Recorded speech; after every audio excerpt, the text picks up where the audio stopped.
अरहंताणम नमो अरहंताणम नमो अरहंताणम। इस अर्थ में मैं देखता हूं कि शरीर गंदा बनता है।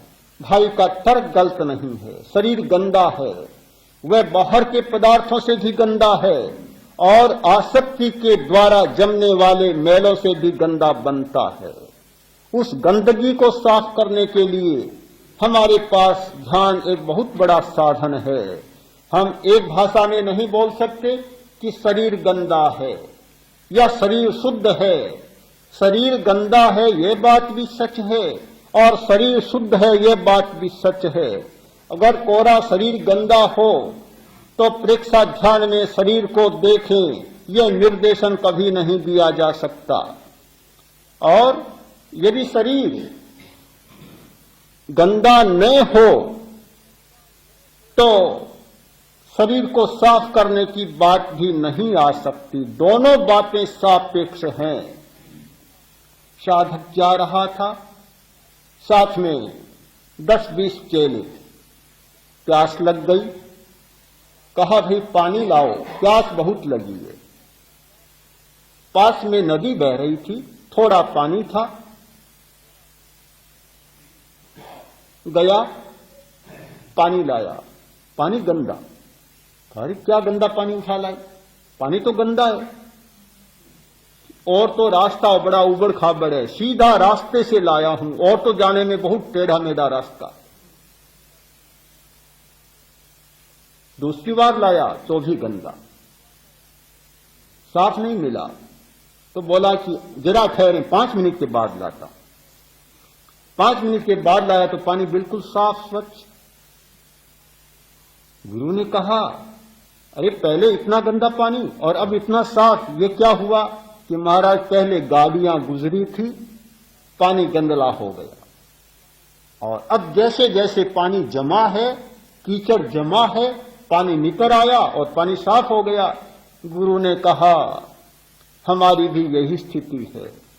जब आसक्ति की गाड़ियां गुजरती है हमारी चेतना से तो चेतना गंदली हो जाती है।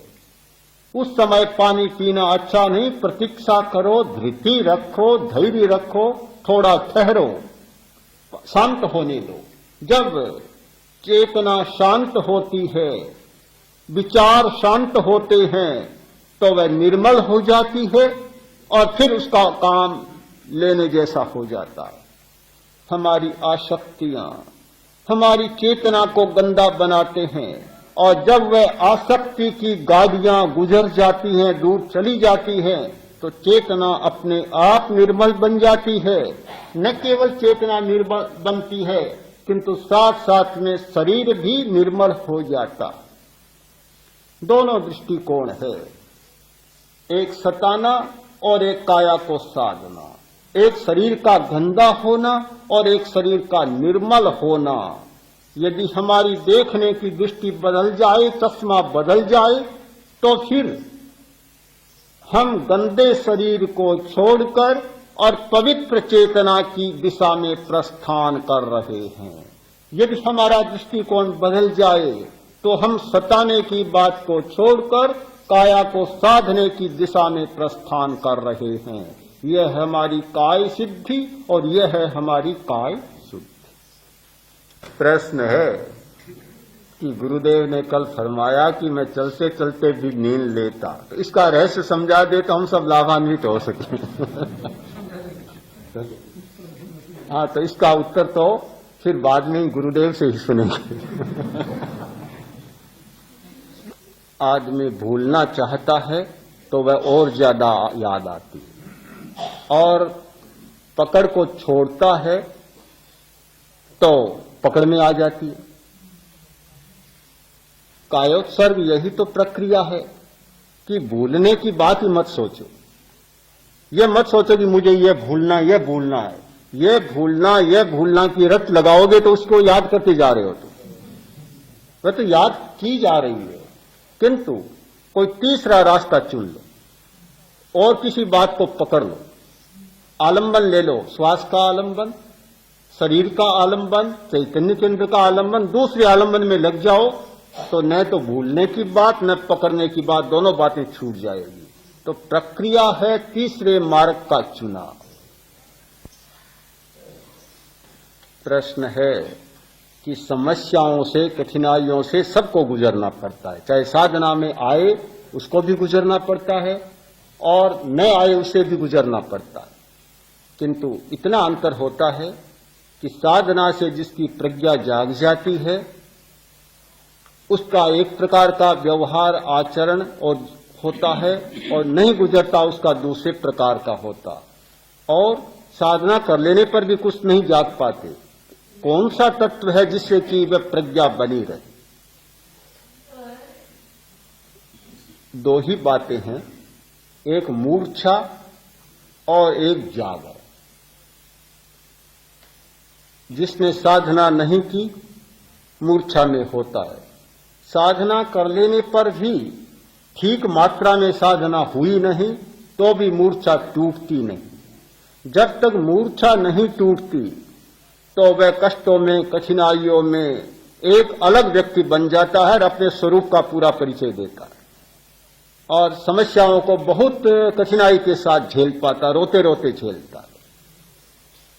जिसको जागरण मिल जाता है, जो जाग जाता है, प्रज्ञा जाग जाती है, फिर हर स्थिति को वह एक दूसरे रूप में बदल देता है।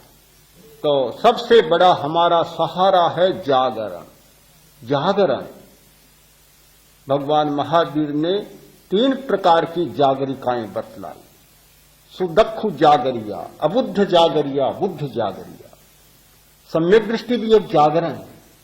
सम्यक दृष्टि का मतलब है जागरण, वह भी एक बड़ी साधना है। वहां से सारी साधनाएं शुरू होती है।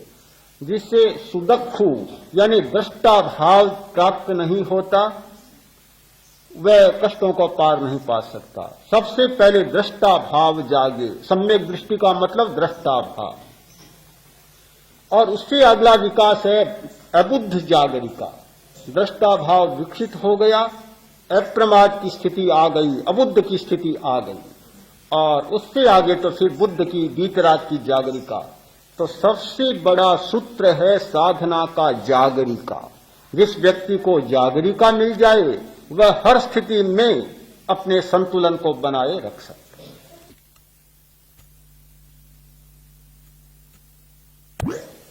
कि दुख पाने का रास्ता सुख की ओर नहीं ले जा सकता और अपने कुछ साधु शरीर को कष्ट देने का प्रयत्न करते हैं। यह कैसे, क्या संगति है इन दोनों में? मुझे लगता है एक भी साधु शरीर को कष्ट देने का प्रयत्न नहीं करता और जो शरीर को कष्ट देने का प्रयत्न करता है वह साधु भी नहीं हो सकता, हो ही नहीं सकता। वह तो अज्ञानी बाल होगा, अज्ञानी होगा। इस पर सबसे ज्यादा किसी ने प्रहार किया इस अज्ञान पर कि शरीर को सताना है, तो शायद साधना के क्षेत्र में भगवान महावीर पहले व्यक्ति जिन्होंने कसकर इसका विरोध किया कि शरीर को बिल्कुल कष्ट नहीं देना, सताना नहीं है। शरीर को सताने का प्रयत्न यह बाल तपस्या है, अज्ञान तपस्या है। प्रश्न वही होगा कि कष्ट सूर्य की आतापना लेते हैं, उपवास करते हैं।